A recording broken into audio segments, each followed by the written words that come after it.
نه کړې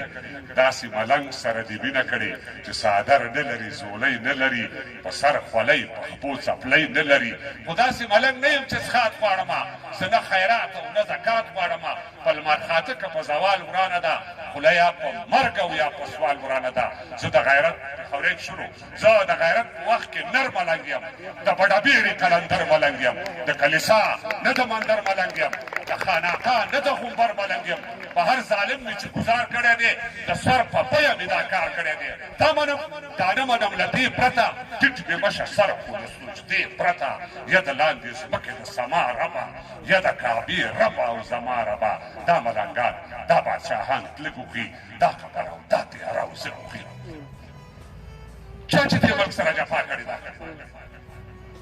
چا چې دې ملک سره جفا کړې ده چا چې په لویش ځمکه سودا کړې ده د ژوندو مړو یې نسکور صندق شه ته قبرونه یې د اور صندق شه دا خپل ولس او خپل امیر خرڅ کړو په څو روپو دې خپل ضمیر خرڅ کړو هغه دې بیا د ارغمان ته لاړې د خپلو سترګو پارلمان ته لاړې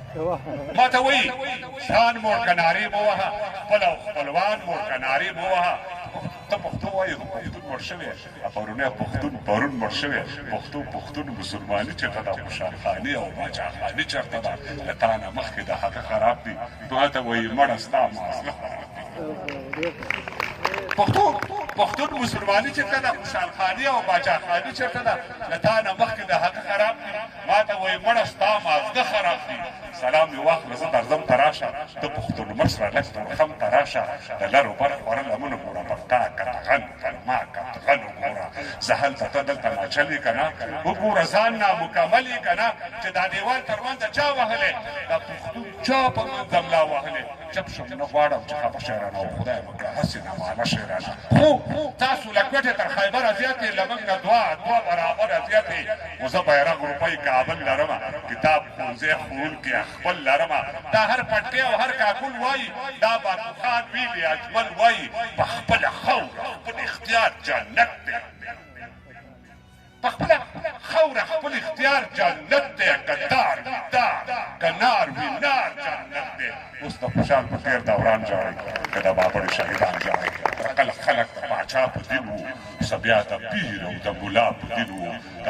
د وړو خولو نه زور قوت غږېږي د ټوپک میل نه سیاست غږېږي یو خوا ثواب بل خوا وبال پروت دی انصاف په سره مرۍ حلال پروت دی وا د هر چا په لاس کې زور بلیږي نړۍ اوده ده پر بندو اور بلیږي یو د یو بل د بل تور اخستی چې چېرته ګوري پښتون اور اخستی استاد دا سړی سره سلیل پوندلی پروت دی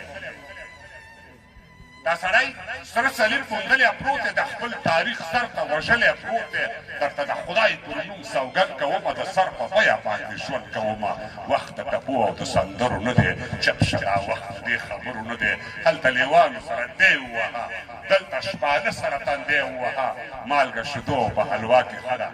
خو له ماته ښه ده که تڼا کې ښه ده نو سلسله مې له ادبه پیل کېږي له هغې دمه تر دې دمه چلېږي څه به نه وایم دا کیسه اوږده ده د آدم او د هوا کیسه اوږده ده خو زه قابل یم ما خپل ورور حابل وژلی دغه اصل په میراث را رسېدلی د عربو او پښتنو ګډ رواجونه د میلاد د مخکې او وروستو تاریخونه قافلې او قبیلې تلې راغلي څه نومونه دلته موږ د موندلي داودزی ابراهیم خیل او ایوب خیل موسی خیل او هارون خیل او سلیمان خیل اسحاقزی او یعقوبي اسماعیل خیل داسې ډېر قومونه شته دی خیل خیل یوسفزی یم د یوسف د مخ ښایست یم هغه زه د پیغمبر اصلي وارث یم هغه زه د پیغمبر اصلي وارث یم خو زه په بل نسب ځان نه ورکوم او په اوسني عرب ځان نه ورکوم په اوسني عرب ځان نه ورکوم چې لمر سپوږمۍ ځلانده ستوري نه وي چې زورور نه وي کمزوري نه وي غرونه سیندونه سم او شاړه نه وي چې دا جنت او دوزخ دواړه نه وي ربه معبوده په لویۍ ارزې بیا دې وستایم په خدایۍ ارزې په په ځان ویرنه او فریاد کومه دا احتجاج نه دی فریاد کومه هلته مې قبر له سختیو ډک دی دلته مې دا ژوند له هزیو ډک دی د مال ځوانۍ عمر ځواب غواړي او ته په زرې حساب غواړي ما یوه خرما سخاوت نه دی کړی ما د یو نوک عبادت نه دی کړی یا د دې ځمکې د سما مالکه یا دا به څه کېږي د ما مالکه وړم ګناه برکت برکت